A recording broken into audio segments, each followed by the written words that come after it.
কি অবস্থা পোলাপাইন? তোমাদের আব্বুকে নিয়ে কথা বলার কারণে তোমাদের অনেক জ্বলতেছে, তাই না? তো আমাদের সামনে এখন বক্তব্য রাখবেন বাংলাদেশের একজন গণ্যমান্য বউ ব্যবসায়ী এবং এককালের একজন বড় হ্যান্ডেলবাজ। হ্যান্ডেল মারতে মারতে তার চেহারা মনে করে একবারে গাল পর্যন্ত শুকায় গেছিল, সেই হ্যান্ডেলবাজ যে এখন দুবাইয়ে যে ইংলিশ মারাইতাছে।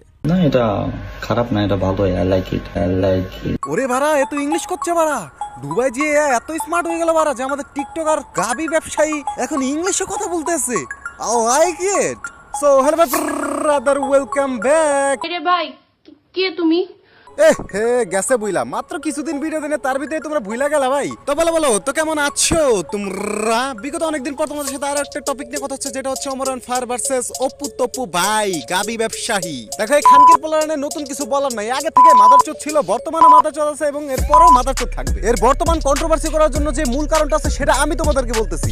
এ ভিউজ পাইতেছে না, এ ট্রেন্ডে নাই, এই জন্য এর মাথা নষ্ট হয়ে গেছে ভাই। ঠিক আছে, সববার ট্রেন্ডে থাকে কোনো আকাম কুকাম কইরা নিজের বউরে দেখায়, বউয়ের বুক দেখায়, কিন্তু এবার তো কিছু দেখাইতে পারতেছে না, কারণ মানুষ জানে যে ওর যে বউ, ওই বউর উপরে মাছি বনবন করে ভাই, ওটা ব্যবসা আগেই শেষ, ওই দুধ সবাই খায় ফেলাইছে। তাই কোনো না কোনো আকাম চোদায় তো ট্রেন্ডে থাকতে হবে। ও জানে ওমরন ফায়ার কিন্তু অনেক ফেমাস, এমনিতে ওর বড় চ্যানেল আছে, ওর টিকটকে বহুত বড় ফ্যান ফলোয়ার আছে, এই জন্য ও যে ওমরন ফায়ারের পিছনে পড়ছে, যেন মানুষের গালি দেয় আর চুদে, ওরা উল্টা উল্টা চুদে দেয়, আর চুদতে চুদলে তো মনে করো ফেমাস হয়েই যাবো। আর তার উপরে রোস্টাররা তো আছে ওর পুটকি মারার জন্য, ইনস্ট্যান্ট সবাই পুটকি মেরা দিতেছে, সবাই ভিউ লুটতেছে। ঠিক আছে, বাট আমি ভিউ লুটার জন্য আসি না ভাই, আমারও দু একজন বলছে এই জন্য আমি আসলাম, কিন্তু এইটাই আমার লাস্ট ভিডিও।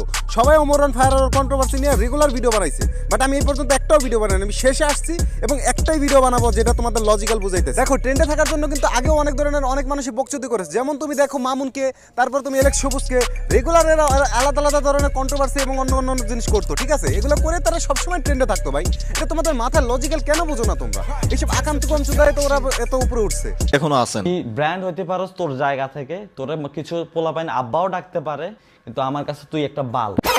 দেখ বাবু খানকির পর তোর আমি একটা কথা বলে দেই, যদিও আমি ওমরের সাপোর্টের কথা বলতেছি না, তারপরেও তুই যে ওরা এইসব কথা বলতেছিস না, ওমর না তোরে মনে কর তো দেও না, তোরে তো দেও না। যাই হোক গাইস, তোমাদের আজকে একটা কথা বলতে আসছে। আজকে আমি রোস্ট ভিডিও বানানোর এমনি কোনো মুড ছিল না। ঠিক আছে, আমি জানি একটা ফালতু একটা বকওয়াস ভিডিও বানাই দিছি, তারপরেও তোমাদেরকে আমি ধৈর্য সহকারে এইটুকু কিছু দেখার জন্য বলতেছি, অনুরোধ করতেছি।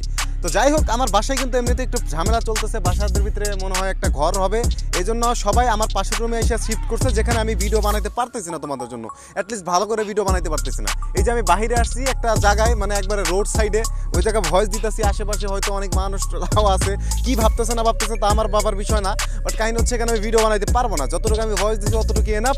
বাট আমি তোমাদের কাছে একটা হেল্প চাইতে আসছি, যেটা হচ্ছে আমাকে ভাই কেউ অনলাইনে কোনো ভালো কাজ করার জন্য কোনো কিছু দিতে পারলে দাও, বা আমাকে কেউ ঢাকার ভিতরে কেউ জব খুঁজে দাও। ঠিক আছে, আমি ঢাকার ভিতরে থাকি, আমার কেউ একটা ঢাকার ভিতরে একটা জব দাও, যদি পারো তাহলে একটা জব খুঁজে দাও, আমার বহুত উপকার হবে ভাই। ঠিক আছে, আমি বর্তমান ভালো সিচুয়েশনে নাই, তোমাদের কাছে এই ভাই একটা এই চাইলো। ঠিক আছে, এইটুকুর জন্য আশা আমি চাই যে তোমরা পূরণ করে দাও। যাই হোক, আমি ভিডিওটা মনে করো এডিটিংও করি নেই, করে নেই, এমনি আপলোড দিয়ে দিব, তোমরা দেখে নিব ভাই একটু কষ্ট করে। আর ধন্যবাদ তোমাদেরকে, মনে করো তোমরা খুব তাড়াতাড়ি আমার 1000 সাবস্ক্রাইবার ডান করে দিছো। আশা করি হোপসো 1 লাখ সাবস্ক্রাইব আমরা খুব তাড়াতাড়ি ডান করবো তোমাদের নিয়ে। ঠিক আছে, বিকজ তোমরাই হচ্ছে আমাদের করবো।